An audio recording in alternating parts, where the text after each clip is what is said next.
안녕하세요. 인파워링 북구치 김민들레입니다. 트렌드 코리아 2025가 나왔는데요. 10가지 트렌드를 간단하게 설명을 해 드리도록 하겠습니다. 해마다 트렌드를 읽는 이유는요. 나의 업에 또 내가 하는 일에 어떻게 적용할지 힌트를 얻을 수 있기 때문입니다. 첫 번째 트렌드는 좀 용어가 낯설죠. 옴니버입니다. 옴니버라는 말 속에는 잡식성이라는 뜻이 들어있대요. 여러 가지 소비 스타일이 아주 다양하다는 거죠. 예를 들면 유모차 끄는 아빠, 화장하는 남자, 이렇게 예전에도 있었지만 조금 더 개성이 강한 소비자가 다양하게 나오고 있다는 뜻입니다. 그럼 여기서 질문을 할 수 있는 것을 한번 만들어 보도록 할게요. 내 고객의 새로운 틈새 시장은 누구일까? 내가 더 유연하게 사고해야 될 부분은 무엇일까?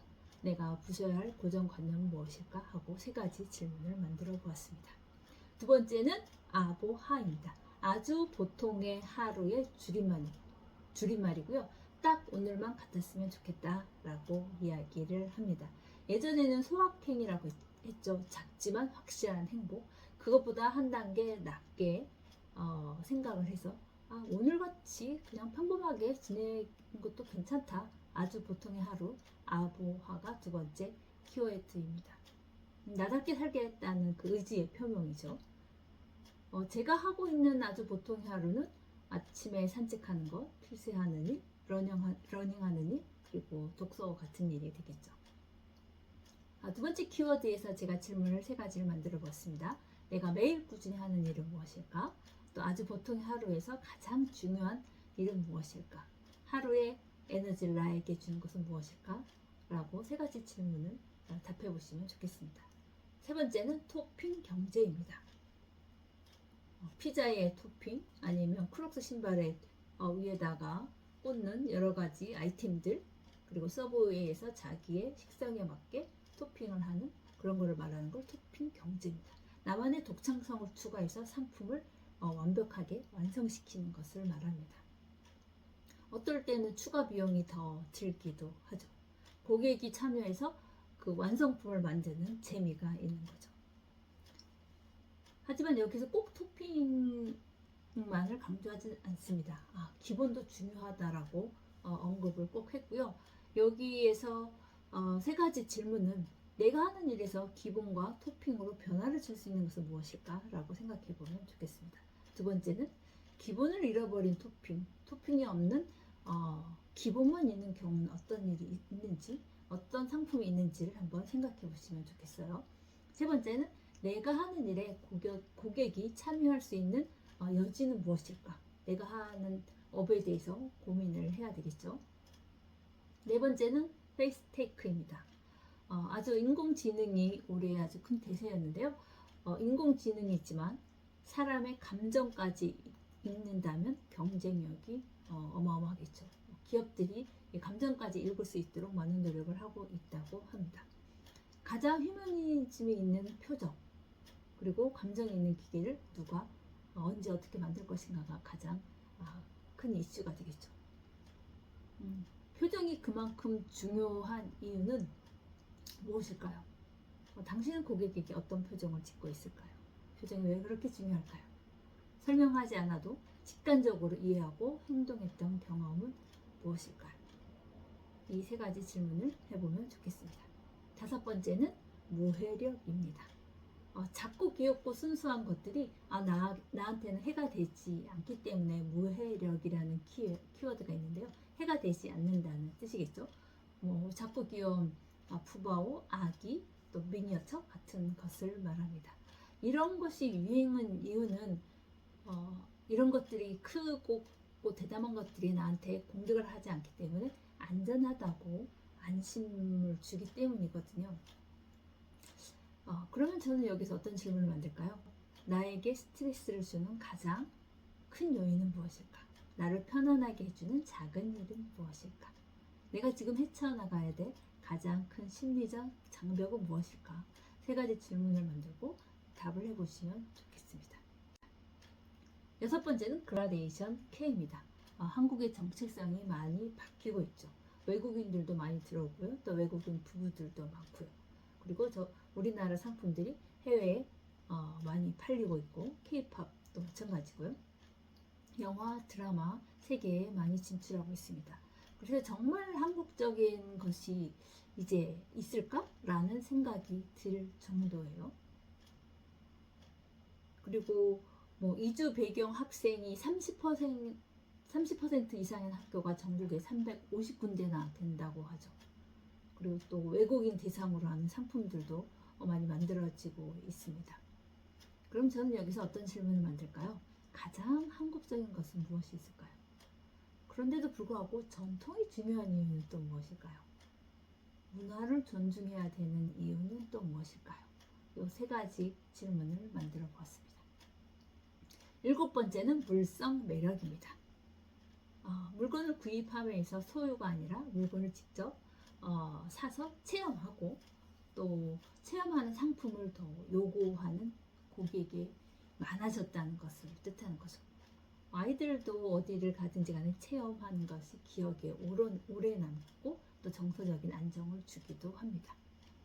그리고 우체국에서는 부모님께 용돈을 드릴 때 계좌 이체보다는 현금으로 직접 배달해주는 서비스를 하고 있죠. 우체부가 직접 봉투에 현금을 넣고 시골에 계신 부모님에게 용돈을 드리면 받는 재미가 좀 남다르겠죠. 직접 만져보고 체험하기를 원하는 고객의 특징이 바로 물성 매력입니다. 제가 만든 질문은요. 사람들은 왜 이렇게 직접 체험하고 싶을까요? 내가 하는 일에서 직접 체험, 경험할 수 있는 일은 또 무엇이 있을까요? 현금을 쓰는 것과 카드를 쓰는 것의 차이는 또 뭐가 있을까요? 네, 이렇게 질문을 세 가지 만들어 보았습니다. 8번째는 기후 감수성입니다. 기후 문제가 아주 대두되고 있죠. 그리고 올여름 유난히 뜨거웠고 9월까지도 더웠습니다. 기후 문제에 대한 대응 태도를 기후 감수성이라고 표현을 하고 있습니다. 또 올해 더웠기 때문에 우산과 양산을 겸용하는 양우산의 수요도 아주 늘었다고 하죠. 그리고 비행기에서는 난기류가 심해져서 이코노미 코너에서는 컵라면 서비스가 중단되는 그런 경우도 있었습니다. 또 추운 나라로 대표적이었던 핀란드, 노르, 아이슬란드 같은 나라들도 여행의 수요가 아주 늘었다고 하죠. 제가 만든 세 가지 질문은요. 취약계층과 노역자들을 위한 정책에는 무엇이 있을까? 또 나이에 대해서 기후 문제와 관련해서 어떤 프로젝트를 할 수 있을까? 세 번째, 기후로 인해서 어떤 감정 변화가 있을까를 질문하고 답을 해보면 좋겠습니다. 9번째는 공진화 전략입니다. 공진화는 서로 협업하는 건데요. 또 상호 연결하고 협력해서 어떻게 시너지 효과를 낼 것인지를 고민하는 건데요. 아무래도 불황이 올해도 그렇게 경기가 좋지 않았고 내년에도 전망이 그렇게 좋다고는 하지 않더라고요. 어려운 경기니만큼 A와 B라는 회사가 어떻게 상호 연결을 하고 어떻게 상호 협업을 해서 또 이윤을 극대화할 것인가를 모색하는 방법입니다. 대기업인 삼성과 LG가 서로 타사의 제품끼리 제어할 수 있도록 홈웹을 만드는 그런 뉴스도 나왔죠. 제가 만든 세 가지 질문이요. 내가 하는 일에서 다른 사람과 협업해서 생산성이나 효과를 이룰 수 있는 것은 무엇일까? 두 번째는 혼자 하는 것보다 협업의 효과는 어떻게 나타날 것인가? 세 번째는 두 사람이 협업하기 위해서는 또 가장 중요한 것은 무엇인지 고민해 보면 좋겠습니다. 10번째는 원포인트 업입니다. 자기 개발 여러 가지가 있는데 그 중에서 하나만 레벨업 하자, 하루에 1%만 변화하자 라는 게 바로 10번째 원포인트 업입니다. 5분이라도 매일 운동하고 있는 것, 하루 10분을 책을 읽어도 매일 하고 있는지, 또 하루 10분 글을 쓰는데 매일 하고 있는지, 이거 하나만 레벨업 하자, 이런 게 바로 원포인트 업입니다. 제가 만든 질문이요. 하루 10분 꾸준히 하고 있는 일은 무엇인가? 두 번째, 가장 나다운 일은 무엇인가? 세 번째, 왜 나를 스스로 인정하는 것이 중요한가? 이런 질문 3개를 만들어 보았습니다. 이 질문 3개를 만들고 답해 보면서 이 키워드를 이해하면 좋겠죠. 전체적으로 10가지 키워드를 살펴봤는데요. 왜 이런 키워드가 나왔고 또 이 배경과 또 향후 전망은 어떤 것인지, 나는 어떻게 유연성 있게 이것을 잘 적용하면서 보다 나은 삶과 효과를 누릴 수 있는지를 트렌드를 통해서 찾아보시기 바랍니다. 전체적인 질문을 또 3가지를 만들어 봤는데요. 나는 트렌드 코리아 2025를 읽고 어떻게 나일에 접목할 것인가? 그리고 2번째, 트렌드에서 새롭게 알게 된 내용 상당히 많았거든요. 저도 2030이 이런 생각을 하고 있었구나, 이런 상품들이 유행을 하고 있었구나 라고 미처 알지 못하는 그런 상품들도 많았습니다. 3번째, 이 트렌드 외에 실제 내가 느낀 트렌드는 어떤 것이 있는지 이것도 한번 찾아보면 좋겠습니다. 네, 이상으로 10가지 트렌드 코리아 2025 트렌드 10가지를 알아봤습니다. 감사합니다.